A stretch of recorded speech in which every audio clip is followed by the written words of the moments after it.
ಮಾಗಿಯ ಕನಸು, ಪಡುವಾರಳ್ಳಿ ಪಾಂಡವರು, ಪರಸಂಗದ ಗೆಂಡೆ ತಿಮ್ಮ, ಸಿರಿತನಕ್ಕೆ ಸವಾಲು, ಬಂಗಾರದ ಜಿಂಕೆ, ಆಲೆ ಮನೆ, ಪ್ರೇಮ ಪರ್ವ, ಒಲವೇ ಬದುಕು, ಹೊಸ ನೀರು, ಸಾಂಗ್ಲಿಯಾನ, ಮಿಥಿಲೆಯ ಸೀತೆಯರು, ಗಣೇಶನ ಮದುವೆ, ಅರುಣ ರಾಗ, ಅಶ್ವಮೇಧ, ಕಾವ್ಯ, ಮೇಘ ಮಂದಾರ, ಬೆಳ್ಳಿ ಕಾಲುಂಗುರ, ರಂಜಿತ, ರಶ್ಮಿ, ಜನುಮದ ಜೋಡಿ, ನಮ್ಮೂರ ಮಂದಾರ ಹೂವೆ, ಸ್ಪರ್ಶ, ಲಂಕೇಶ್ ಪತ್ರಿಕೆ, ತಂದೆಗೆ ತಕ್ಕ ಮಗ, ತಾರೆ, ಶ್ರೀ ಕ್ಷೇತ್ರ ಆದಿಚುಂಚನಗಿರಿ, ಹಲ್ಲಮ್ಮ, ಪುರುಷೋತ್ತಮನ ಪ್ರಸಂಗ ಇನ್ನು ಮುಂತಾದಂತಹ ಚಲನಚಿತ್ರಗಳಿಗೆ ಸಾಹಿತ್ಯವನ್ನು ಬರೆದಿರುವ ಪದ್ಮಶ್ರೀ ಪುರಸ್ಕೃತರು ಡಾಕ್ಟರ್ ದೊಡ್ಡರಂಗೇಗೌಡರಿಗೆ ಹುಟ್ಟುಹಬ್ಬದ ಆರ್ಥಿಕ ಶುಭಾಶಯಗಳು.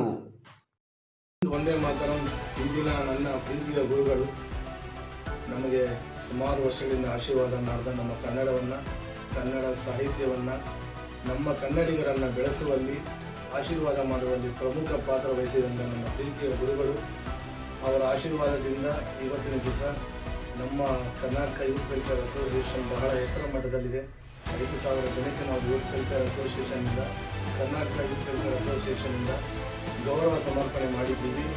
ಹಾಗೂ ಜೀವಮಾನ ಶ್ರೇಷ್ಠ ಸಾಧನೆ ಪ್ರಶಸ್ತಿ, ಸಾಧನ ರತ್ನ, ಹೀಗೆ ಹಲವಾರು ಪ್ರಶಸ್ತಿಗಳನ್ನು ಕೊಡ್ತಾ ಬಂತಾ ಇದ್ದೀವಿ ನಮ್ಮ ಗುರುಗಳ ಆಶೀರ್ವಾದದಿಂದ.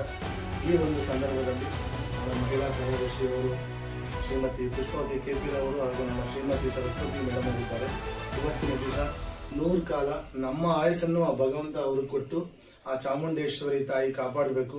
ಯಾಕೆಂದರೆ ಈ ಥರ ಒಂದು ಶಕ್ತಿ ನಭೂತವನ್ನ ಭವಿಷ್ಯತಿ, ಈ ಥರ ವ್ಯಕ್ತಿನೂ ಬರಲ್ಲ, ಈ ಥರ ಶಕ್ತಿನೂ ನಮಗೆ ಸಿಗಲ್ಲ. ಆ ಚಾಮುಂಡೇಶ್ವರಿ ಹಾಗೂ ಶಾರದಾಂಬೆ ಅವರಿಗೆ ಆಶೀರ್ವಾದ ಮಾಡಿ ಇನ್ನೂ ಹಲವಾರು ಸಾಹಸಗಳನ್ನು ಮಾಡಬೇಕು, ಕನ್ನಡವನ್ನು ಎತ್ತಿಡುವಲ್ಲಿ ಪ್ರಮುಖ ಪಾತ್ರ ವಹಿಸಬೇಕು ಅಂತ ಹೇಳ್ತಾ ಒಂದು ಸಣ್ಣ ಸಮರ್ಪಣೆ ಬೇಕು.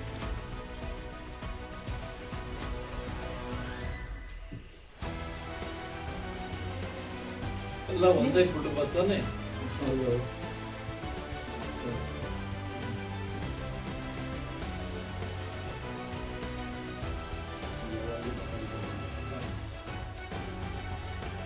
ನೂರು ಕಾಲ ನೀವು ಚೆನ್ನಾಗಿರ್ತೀರಾ ಅಂತ ನನ್ನ ತಾಯಿಲಿ ಬೇಡ್ಕೊಂಡಿದ್ದೀನಿ ಗುರುಜಿ.